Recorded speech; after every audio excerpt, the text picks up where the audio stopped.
इस कार्यक्रम के पुण्यार्जक हैं श्रीमान राजकुमार जैन, धर्मपत्नी सुलोचना जैन, पुत्र श्री राहुल मोनिका जैन, बेटी दामाद प्रवीण रूबी जैन, कुमारी पुण्या एवं समस्त डेरिया परिवार। प्रतिष्ठान Atishay filling station, petrol pump Kurwai, जिला Vidisha, Madhya Pradesh. Shrimati Manju Jain, Shrimati Tinkal, Ankit ji, Shrimati Rimpal Avinash ji, Shrimati Ashi Charlie ji, Harshit Avi Lavanya, Labhansh Jain ply board Jagdalpur, Shrimati Manju Jain, Rakesh Jain, Anju Jain, Kriti Jain, Shruti Jain, Kala Pipal Mandi, जिला शाजापुर, मध्य प्रदेश। श्रीमती सुशीला देवी जी, भागचंद जी जैन, प्रीति, रवि सीए, रिद्धि, काव्या एवं समस्त काशलीवाल परिवार, सूरत। सुनील कुमार, किरण गंगवाल, अंकुर, नेहा गंगवाल, अंकित, सुगंध गंगवाल, एकांश, अन्वेशी, मानविक एवं समस्त गंगवाल परिवार, पंचशील नगर, अजमेर। श्रीमती सीमा, विक्रम जैन, बेतिगा, आयुषी एवं आयुष जैन, ओसवाल मॉल, तिलक नगर, इंदौर, मध्य प्रदेश। श्री विनोद जैन, श्रीमती सुमन जैन, गौरव जैन, नेहा जैन, सौरभ जैन, ईशु जैन, अन्वी जैन, प्रियाल जैन, अयांश जैन, अरहत जैन, श्रीमती अनीता, सनत कुमार शिक्षक, रविंद्र, मोहन एवं रजत कुमार जी, समस्त परिवार, पठारी, विदिशा, मध्य प्रदेश। कहानी सुनना चाहते हो वो सुनो। सुत परी चिदाण भूदा बंदस्त विकाम भोग बंद कहा ए अतस्वलंबो नमरि बिहत्तस्य। हमारे द्वारा संसार में ना जाने कौन कौन सी कहानी परिचय में आई है। बंद के काम, भोग के काम, ये सब परिचय में आए, सुनने में आए और अनुभव में भी आए। सुध परिचिदाणु भूदा, संत कहते उसका परिचय करो जिसके परिचय करने के बाद किसी और के परिचय की जरूरत ना पड़े। परिचय करना ही चाहते हो उसका परिचय करो। एक बार तुम्हारा परमात्मा से परिचय हो जाए तो किसी और के परिचय की जरूरत नहीं पड़े। उस कहानी को सुनो जिसको सुनने के बाद किसी और की कहानी सुनने की जरूरत ना पड़े। उस अनुभव को करो जिस अनुभव को करने के बाद किसी और के अनुभव की जरूरत ना पड़े। सुध परिचिदाण भूदा सब्बस विकाम भोग बंद कहा। भव भवांतरों में हमने अनेक प्रकार की कहानी, क्रोध, मान, माया, लोभ, मत्सर, काम, भोग, बंद की कथाएं सुनी है भव भवांतरों में।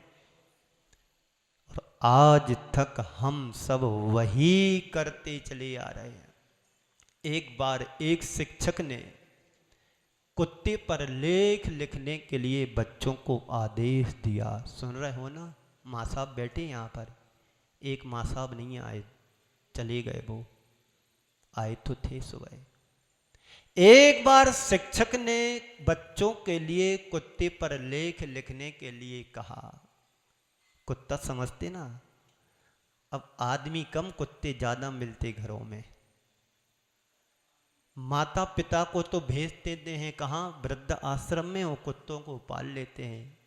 माता पिता को घुमाने नहीं ले जाते हैं, वो कुत्तों को ले पकड़ करके घुमाने ले जाते, उनकी गंदगी साफ करते हैं। तो मैं क्या कह रहा था? शिक्षक ने, गुरुजी ने कुत्ते पर लेख, निबंध लिखने के लिए कहा। एक बच्चा ऐसा लेख लिख करके ले गया। उसके लेख को पढ़कर के शिक्षक ने कहा कि देखो, ऐसा ही लेख तुम्हारा बड़ा भाई पिछले वर्ष लिख करके लेकर के आया था। ऐसा ही लेख जैसा तुमने लिखा है, ऐसा ही पिछले वर्ष तुम्हारा बड़ा भाई लिख करके लाया था। तो बच्चा बोलता है, गुरुजी कुत्ता वही है तो लेख दूसरा कहां से आएगा? हम सब एक ही काम करते चले आ रहे भवभांतरों से। चार भी कथाओं पर लेख लिखते चले आ रहे हैं। चार संज्ञाओं पर लेख लिखते चले आ रहे हैं। कौन कौन सी संज्ञा हैं? चार: आहार, भय, मैथुन और अब कुत्ता दूसरा हो तो दूसरा लेख लिखा जाए, कुत्ता एक ही है तो एक ही लेख लिखा जाएगा, चाहे बच्चे लिखें चाहे बच्चों के चाचा लिखें।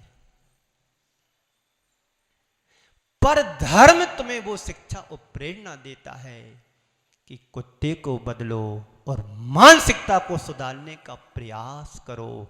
धर्म तुम्हें वह प्रेरणा देता है जिससे तुम्हारी जीवन का उत्थान और उद्धार हो। बंधुओं, धर्म जीवन का आधार बने, वो आधार जो तुम्हारे लिए मोक्ष को दिलाने में समर्थ हो। यदि हम मुक्ति को पाना चाहते हैं तो जीवन में यानी आत्मा में जो किट्टी मां काली मां कर्म के रूप में जुड़ी हुई हैं उनको पृथक करने का प्रयत्न करो, पुरुषार्थ करो।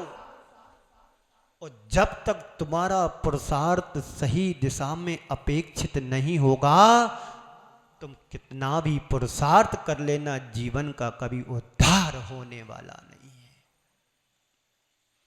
कल कहा था मैंने, हाथी सरोवर में जाता है, डुबकी लगा लगा करके नहाता, वो सोचता है कि मेरा सारा कालापन मटमैला कलर निकल गया होगा। और बाहर आता है तो देखता झोंकाते हूं तो ऊपर से धूल और पटक लेता है। क्यों? नहाने से कोई फायदा नहीं है। पर संत कहते हैं तुम भी ऐसा ही कर रहे हो। 1 घंटे आध घंटे बा मुश्किल मंदिर में समय देते हो और बाहर जाते हो विषय कसायों की धूल ऊपर उड़ेल लेते हो। क्रोध के साथ जीते हो, मान के साथ जीते हो, लोभ के साथ जीते हो, पता नहीं किस किस के साथ जीते हो। कभी तुम्हें ऐसा लगता है कि मेरे ऊपर कर्मों का आरोपण है? परम व्यक्ति पदम देवम ना वृतई वृत नारकम छाया तपस्त योर भेदा प्रतिपाल यतोर महान। मुनि गुरु मुख से सुनाता मैं सुना रहा हूं, इसी का उदाहरण है। 3 व्यक्ति सम्मेश शिखर जी की यात्रा करने के लिए गए। कितने व्यक्ति? उदाहरण है, 13 भी गए होंगे पर 3 की बात समझ में जल्दी आ जाएगी। 3 व्यक्ति तीर्थराज सम्मेश शिखर जी की यात्रा करने के लिए गए। एक व्यक्ति फुर्तीला था, एक मीडियम था, एक उससे और कमजोर था। दिमाग में तीनों व्यक्ति सामने खड़े कर लो। एक व्यक्ति था 18 साल का, एक था 35 साल का, एक था 68 साल का। 25 साल वाला व्यक्ति फुर्ती से आगे बढ़ गया, चलो साथी हैं आ जाएंगे, आगे मिल जाएंगे, वंदना करना है, चला गया। 35 साल वाला सोचता है मेरे दादाजी पीछे रह गए, चलो उनका इंतजार करते हैं। धूप में खड़ा हो गया। जो 25 साल वाला था वो छाया में आगे कहाँ खड़ा है? शीतल नाला पर। और जी खड़ा है गंधर्व नाला के और पहले बाबूजी आ रहे हैं तो धूप में खड़े होकर के इंतजार कर रहा है। छाया तपस्योर भेदा प्रतिपाल यतोर महान। धूप में और छाया में बैठने वाले व्यक्ति का उदाहरण है। समझदार व्यक्ति तो छाया में खड़े होकर के किसी का इंतजार कर रहा है और एक व्यक्ति धूप में खड़े होकर के पीछे आने वाले का इंतजार कर रहा है। दोनों में बड़ा फर्क है। तो आचार्य कहते श्रेष्ठ कौन है? छाया में खड़े होने वाला, इंतजार करने वाला, कि धूप में खड़े होकर के इंतजार करने वाला? बोलो। छाया में खड़े होकर के इंतजार करने वाला। बरम व्रतई पदम दैवई ना व्रत नारकम। यहां पर एक कह रहे हैं व्रतों के द्वारा नरक जाना श्रेष्ठ है, आप व्रत अवस्था की अपेक्षा स्वर्ग जाना श्रेष्ठ नहीं है। सम्यक्त को साथ लेकर के, सम्यक दर्शन को साथ लेकर के नरक चले जाना वो श्रेष्ठ है, लेकिन आवृत अवस्था में मरण करके स्वर्ग जाना श्रेष्ठ नहीं है, ये कहा गया है।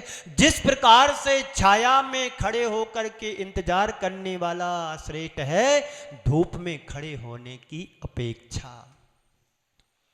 तो धर्मात्मा और धर्मी, ज्ञानी अज्ञानी, लोहा और सोना, बड़ा अंतर इन सब में।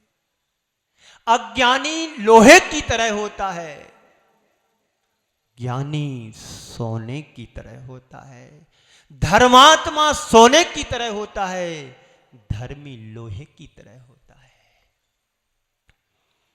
तय करो, अपने अंदर झांको, तुम लोहा हो कि सोना हो। मुकेश कुमार जी, महाराज श्री, अभी तो लोहा हूं क्योंकि लोहे के साथ रह रहा हूं।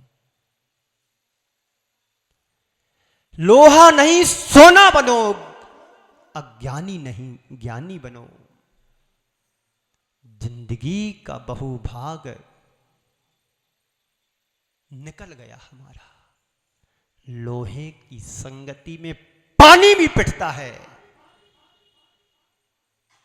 पिटता कि नहीं पिटता बोलो? लोहे के साथ में पानी भी पिटता है।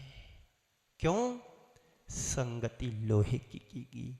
अब संगति मुझे ज्ञानी की करना है, लोहे की नहीं, अज्ञानी की नहीं। एक शराबी व्यक्ति शराब पीना क्यों सीखता है? क्योंकि उसकी संगति बिगड़ी हुई थी। शराबी के साथ रहोगे तो शराब पीना सीख जाओगे, और गौशाला के साथ रहोगे तो दूध लगाना सीख जाओगे। हम सबके साथ एक बहुत बड़ी विडंबना है।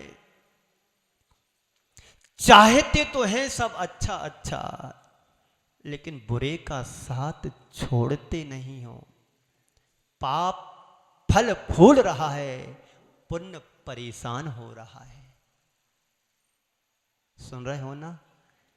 कठरिया जी, क्या नाम तुम्हारा? मुकेश स्क्वायर। क्या बोल रहा था मैं? पुण्य परेशान हो रहा है और पाप फल फूल रहा है। क्यों? प्रश्न है। उसका उत्तर यही है, क्योंकि पुण्य परेशान इसलिए हो रहा है क्योंकि उसकी संगति पाप के साथ है, शराबी के साथ है। और पाप फल फूल क्यों रहा है? उसकी संगति धर्मात्मा के साथ है, इसलिए फल फूल रहा। एक अपराधी है, एक अपराधी है। कैसे अपराधी बना? क्योंकि उसने अपराधी की संगति की, चोरी करना सीखा, डांका डालना सीखा, गाली गलौज करना सीखा। परिणाम क्या मिला? परिणाम क्या निकला? जेल जाना हुआ। क्यों? संगति उसकी गलत थी। और एक व्यक्ति रोज मंदिर आता है, पंडित जी के साथ सारी काम करता है, सभा में बैठता है, वचन का सुनता है। उसकी संगति क्या है? धर्मात्मा की है। बस यही तुम्हें सोचना है कि मुझे धर्म का साथ निभाना है, धर्म का साथ देना है। जो संगति हमारी लोहे के साथ बनी थी, जो संगति हमारी अपराधी के साथ बनी थी, जो संगति हमारी पापी के साथ बनी थी, उससे अलग होकर के अपने जीवन को बचाना है। हम सबका जीवन बड़ा मुश्किल से मिला है। कभी विचार किया नरक निगूत की यात्रा को सुनकर के? ये मानव जीवन पहली बार नहीं मिला सो ऐसी बात नहीं। अनंतों बार इस मनुष्य पर्याय को इस जीव ने धारण किया है। अनंतों बार नरक निगूत की यात्रा को भी इस जीव ने सहन किया है। त्रियंच गति के दुखों को भी इसने भोगा है। बस इन सब को याद करना है तो धर्म साधिए जीवन की युक्ति को चरितार्थ करो। धर्म वह मंत्र है जो तुम्हें पाप से बचा देता है। धर्म वह साधन है जो संसार सागर से पार उतार देता है।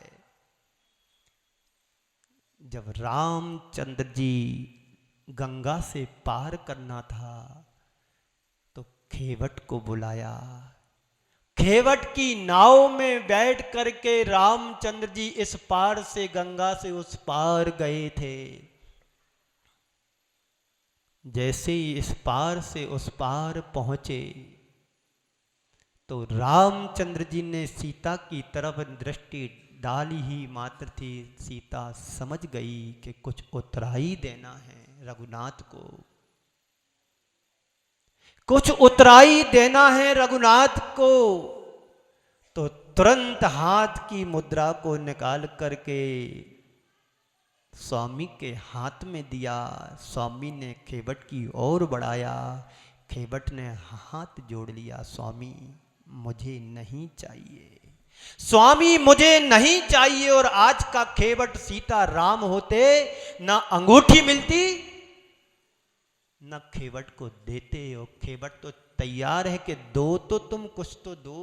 इस कार्यक्रम के पुण्यार्चक थे श्रीमान राजकुमार जैन, धर्मपत्नी सुलोचना जैन, पुत्र श्री राहुल मोनिका जैन, बेटी दामाद प्रवीण रूबी जैन, कुमारी पुण्या एवं समस्त डेरिया परिवार। प्रतिष्ठान Atishay filling station, petrol pump Kurwai, जिला Vidisha Madhya Pradesh. Shrimati Manju Jain, Shrimati Tinkal, Ankit ji, Shrimati Rimpal Avinash ji, Shrimati Ashi Charlie ji, Harshit Avi Lavanya, Labhansh Jain ply board Jagdalpur. Shrimati Manju Jain, Rakesh Jain, Anju Jain, Kriti Jain, Shruti Jain, Kala Pipal Mandi, जिला शाजापुर मध्य प्रदेश। श्रीमती सुशीला देवी जी, भागचंद जी जैन, प्रीति, रवि सीए, रिद्धि, काव्या एवं समस्त काशलीवाल परिवार सूरत। सुनील कुमार, किरण गंगवाल, अंकुर नेहा गंगवाल, अंकित सुगंध गंगवाल, एकांश अन्वेषी, मानविक एवं समस्त गंगवाल परिवार पंचशील नगर अजमेर। श्रीमती सीमा, विक्रम जैन, बेतिगा, आयुषी एवं आयुष जैन, ओसवाल मॉल, तिलक नगर, इंदौर मध्य प्रदेश। श्री विनोद जैन, श्रीमती सुमन जैन, गौरव जैन, नेहा जैन, सौरभ जैन, ईशु जैन, अन्वी जैन, प्रियाल जैन, अयांश जैन, अरहत जैन, श्रीमती अनीता, सनत कुमार शिक्षक, रविंद्र मोहन एवं रजत कुमार जी, समस्त परिवार पठारी, विदिशा मध्य प्रदेश।